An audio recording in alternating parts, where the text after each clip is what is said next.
बिस्मिल्लाहिर्रहमानिर्रहीम अस्सलाम वालेकुम to all my dear students. Welcome to sir Farrukh Adeel guide to second year accounting और commerce world मेरे यूट्यूब चैनल का नाम है, जिसके ऊपर मैं अपनी सेकंड ईयर अकाउंटिंग को पहले जो है फोकस कर रहा हूँ और इंशाल्लाह आगे चलकर आपको इसमें जो सेकंड ईयर के जो बाकी टॉपिक्स हैं इनको भी हम जो है वो बहुत डिटेल में जो है वो कवर करेंगे, बाकी सब्जेक्ट्स को भी। इसके अलावा मैंने कुछ अपने टीचर्स से भी बात की है जो मेरे फ्रेंड सर्किल में है, तो इंशाल्लाह आपको इंग्लिश, उर्दू, पाकिस्तानी स्टडीज, इन सब तमाम चीज़ों को भी जो है वो इंशाल्लाह मैं इसमें डालूंगा। ऑब्वियसली वो मेरा सब्जेक्ट नहीं है, वो डेफिनेटली कोई और टीचर्स हैं, मेरे कलीग्स हैं, वो पढ़ाते हैं, तो उनसे भी इंशाल्लाह मेरी बात हुई है, तो वो भी उन्होंने वॉलंटियर किया है कि वो भी जो है वो उर्दू के कुछ लेक्चर्स, इंग्लिश के कुछ लेक्चर्स और इसी तरह से पीएचडी वगैरह के। तो फर्स्ट ऑफ ऑल मेरा जो प्लान है वो सेकेंड ईयर को कम्प्लीटली फोकस करना है, क्योंकि इसकी वजह सिंपल सी है कि कोविड की वजह से लास्ट ईयर जो है अगर हम देखें 2020 जो था वो फर्स्ट ईयर स्टूडेंट्स का काफी वीक गुजरा,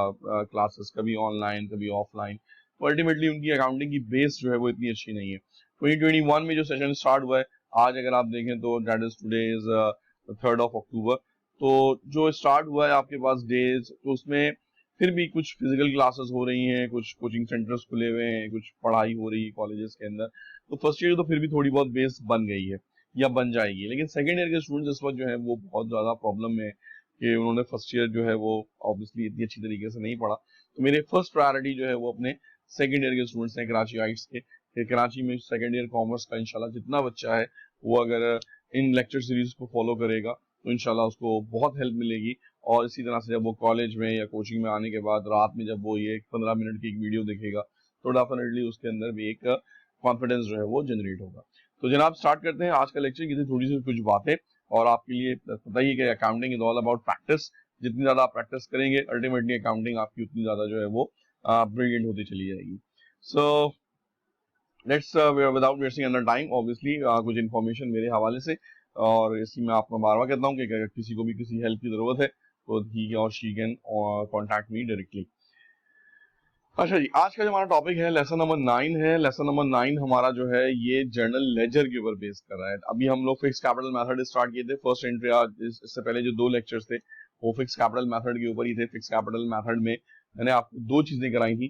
पहले आपको कराया था कि जो डिस्ट्रीब्यूशन होती है वो किस तरह से होती है फिक्स कैपिटल मेथड में, फिर आपको मैंने उसकी एंट्रीज कराई प्रॉफिट के केस की भी, लॉस के केस की भी, और अब जो है वो हम कर रहे हैं डेफिनेटली इसका जो रिवर्स केस था, यानी कि डेफिनेटली जब हमने एंट्रीज बना ली हैं, तो अब एंट्रीज बनाने के बाद ड्राइंग्स रिकॉर्ड कर ली हैं चाहे वो करंट अकाउंट में है, अब उसके हमने डेफिनेटली अपने टी अकाउंट्स मेंटेन करने, कि जहां कहीं भी जर्नल होता है अब वहां पर डेफिनेटली फिर आपके टी अकाउंट्स भी आ जाते हैं। तो टी अकाउंट्स किस तरह से मेंटेन करेंगे और टी अकाउंट्स किस तरीके से हम लेके चलेंगे, ये बेसिकली हमारा जो है वो आज का टॉपिक होगा।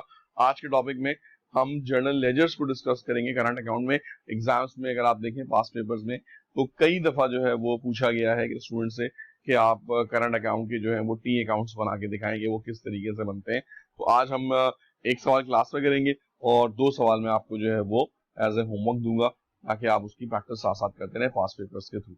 सो जनाब शुरू करते हैं। 2014 रेगुलर का ये एक सवाल है, दैट इज क्वेश्चन नंबर 15। आपको तक मैं 15 क्वेश्चन करवा चुका हूँ, ये 15वां क्वेश्चन है जो मैं करवा रहा हूँ।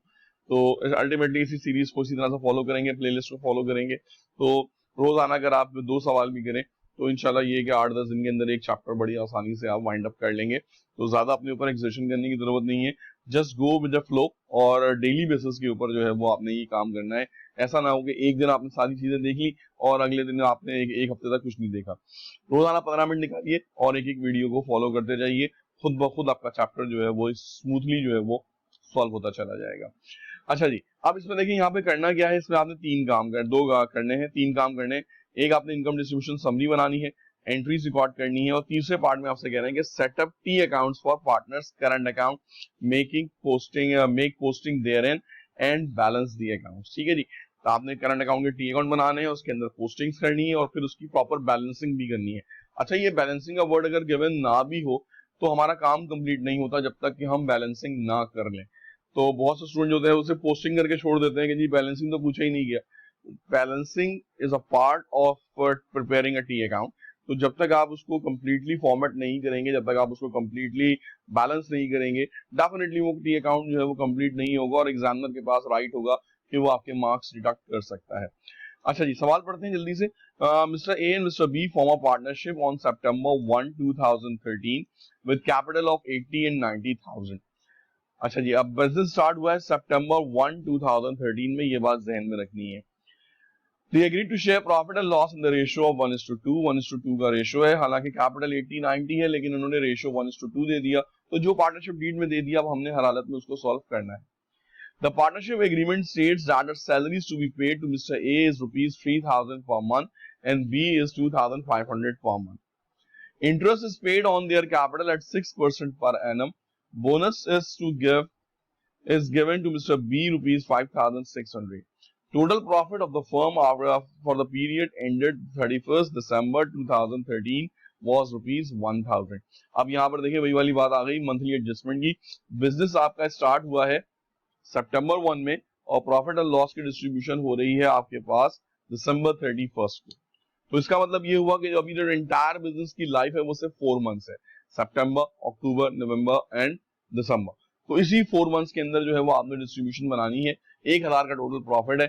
अब इसका मतलब ये हुआ जो आपकी सैलरीज है पर मंथ के हिसाब से वो भी 4 मंथ्स में कन्वर्ट होंगी। जैसे ए की सैलरी 3,000 है तो इसकी 4 मंथ की सैलरी 12,000 होकर आएगी। इसी तरह से सेकंड वाले बी की सैलरी 2,500 है तो इसकी सैलरी जो है वो 10,000 होकर आएगी। इसी तरह से जो कैपिटल 6% पर एनम है, एनम का मतलब होता है ईयर, साल का 6%, तो जो भी हम साल का 6% निकालेंगे उसको अल्टीमेटली हमने मल्टीप्लाई बाय 4 डिवाइड बाय 12 करना पड़ेगा ताकि वो जो है वो 4 मंथ्स में जो है वो कन्वर्ट हो जाए। तो मल्टीप्लाई बाय 4 डिवाइड बाय 12 करेंगे तो इससे हमारा आंसर जो है वो 4 मंथ्स की इंटरेस्ट के साथ आ जाएगा। बोनस सिर्फ एक पार्टनर को दिया है। इनकम डिस्ट्रीब्यूशन समरी आपको बहुत डिटेल में कराई हुई है, लिहाजा मैं इस पर ज्यादा टाइम नहीं लगाऊंगा, इसको मैं जल्दी से क्विकली लेके चलूंगा और एंट्रीज भी आपको मैंने कराई। अच्छा, ड्राइंग भी बता दी उन्होंने आपको। Mister A and mister B withdrew cash for their personal use rupees 1,000 and 2,000। तो ये ड्राइंग की आपने फिर क्लोजिंग एंट्री जनरल बनानी है। अगर ड्राइंग क्लोजिंग एंट्री आपको याद नहीं आ रही है तो पहले प्रीवियस लेक्चर देखिए जाके और फिर उसके बाद जो है वो इसकी एंट्री आके बनाइए। अब आपने वीडियो को यहाँ पे पॉज करना है और इस पूरे के पूरे इनकम डिस्ट्रीब्यूशन समरी को आपने सॉल्व करना है जर्नल एंट्रीज के साथ। ए और बी पार्ट आप खुद कर रहे हैं, यहाँ पे वीडियो को पॉज करिए, कंप्लीट बनाइए, क्योंकि आगे इसका सोल्यूशन है। सोल्यूशन देखेंगे तो डेफिनेटली आपको फिर मजा नहीं आएगा कि यार ये तो सामने सवाल सॉल्व हो गया। तो वीडियो यहाँ पॉज करिए और फिर जब आप कंप्लीट कर लें, एंट्रीज बना लें डिस्ट्रीब्यूशन की भी और उसकी भी, फिर आगे इसके आंसर्स को वेरीफाई करें, जिससे आपको कॉन्फिडेंस हासिल होगा कि हाँ यार बिल्कुल सही सॉल्व किया है। सो वीडियो मैं आपको पॉज करता हूँ 2 मिनट 2 सेकंड के लिए। ओके, सो आप लोगों ने कर लिया होगा सवाल, आइए इसका आंसर चेक करते हैं। मिस्टर ए और मिस्टर बी टोटल कैपिटल दे दिया 80-90, टोटल कैपिटल हो गया 170, नेट प्रॉफिट आपको दे दिया है 1,000, सैलरीज 12,000, 4 महीने की थी, 3 महीने के 3,000 के हिसाब से 2,500 रुपए की सैलरी थी, 4 महीने के हिसाब से 10,000, टोटल सैलरी हो गई 22,000।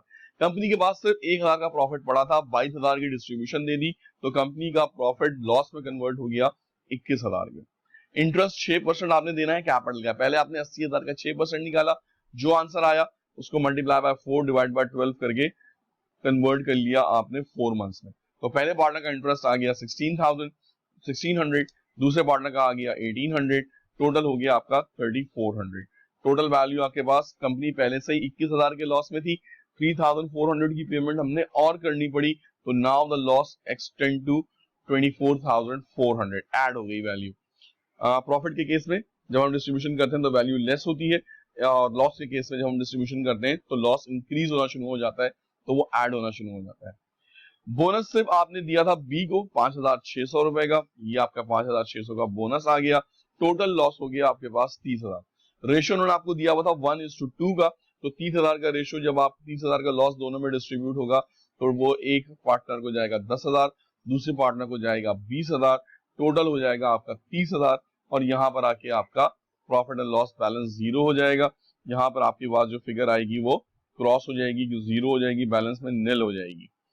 टोटल करते हैं हम लोग यहाँ पर। टोटल आप जब करेंगे तो मिस्टर ए को 2 चीजें मिली, 12,000 रुपए सैलरी की फॉर्म में मिले, 1,600 रुपए इंटरेस्ट की फॉर्म में मिले, तो टोटल जो पैसा इनको मिला वो मिला डेफिनेटली 13,600, जिसमें से 10,000 का इसने लॉस निकाल दें तो इसका जो प्रॉफिट का शेयर बनता है वो 3,600 बनता है।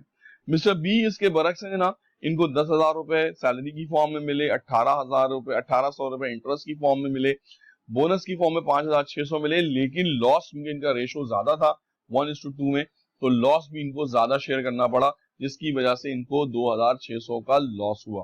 तो पहले पार्टनर को 3,600 का प्रॉफिट हुआ, दूसरे पार्टनर को 2,600 का लॉस हुआ, तो ओवरऑल जो है वो 1,000 का बैलेंसिंग फिगर आपके पास आ गया वापस नेट प्रॉफिट का। अच्छा जी, अब जब हम एंट्री पे आएंगे तो अब एंट्री कंपाउंड नहीं बन सकती, क्योंकि जब हम प्रॉफिट डिस्ट्रीब्यूशन की एंट्री देखेंगे तो एक पार्टनर को प्रॉफिट हो रहा है और एक पार्टनर को लॉस हो रहा है, तो अल्टीमेटली हमें दो एंट्री की जरूरत पड़ेगी, प्रॉफिट की एंट्री अलग बनाएंगे, लॉस की एंट्री अलग बनाएंगे। ठीक है जी, आप चाहते तो कंपाउंड बना सकते हैं कि वो दोनों चीजें जो है वो साथ में डेबिट क्रेडिट कर दें, लेकिन उससे बड़ी कंफ्यूजन हो जाती है स्टूडेंट्स को कि कौन सा डेबिट हो रहा है कौन सा क्रेडिट हो रहा है। तो ज्यादा अच्छी बात यह है, ज्यादा आसान बात यह है कि इसको हम अलग अलग बना लेते हैं। तो जो प्रॉफिट की एंट्री होगी वो definitely income summary account debit और करंट अकाउंट क्रेडिट होगी, और जो लॉस की एंट्री होगी वो उसको अपोजिट हो जाएगी, करंट अकाउंट डेबिट हो जाएगा और इनकम समरी अकाउंट क्रेडिट हो जाएगा।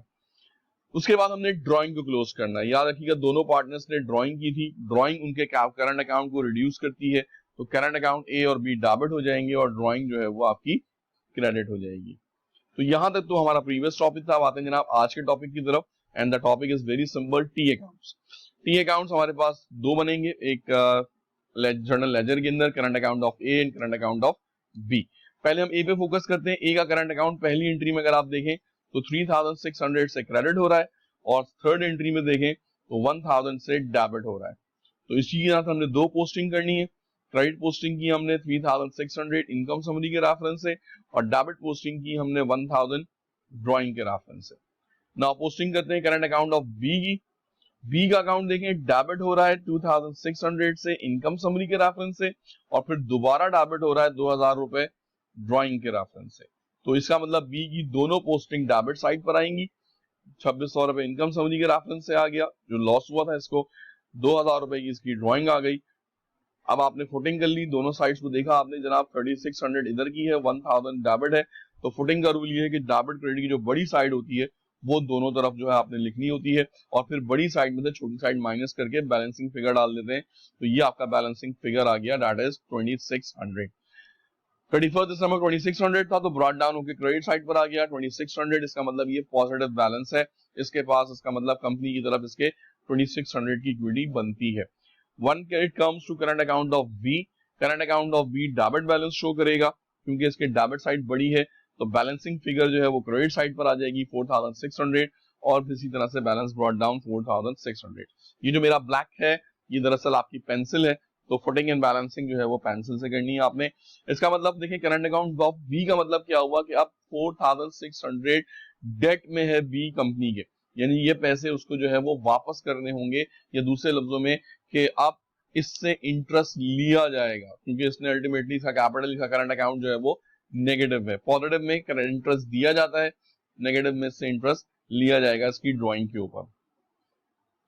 So that will be the end of the general ledger. I hope कि आप लोगों को समझ में आ गया होगा कि किस तरह से पॉजिटिव बैलेंस है करंट अकाउंट का, जो क्रेडिट बैलेंस है ये पॉजिटिव है, और करंट अकाउंट का जो डेबिट बैलेंस है ये नेगेटिव है। आगे की चल के हमने इसमें एक पार्शियल बैलेंस शीट भी बनानी है, तो उसमें भी इसका काफी काम आएगा कि कौन से करंट अकाउंट को पॉजिटिव लिखा जाएगा और कौन से करंट अकाउंट को नेगेटिव लिखा जाएगा।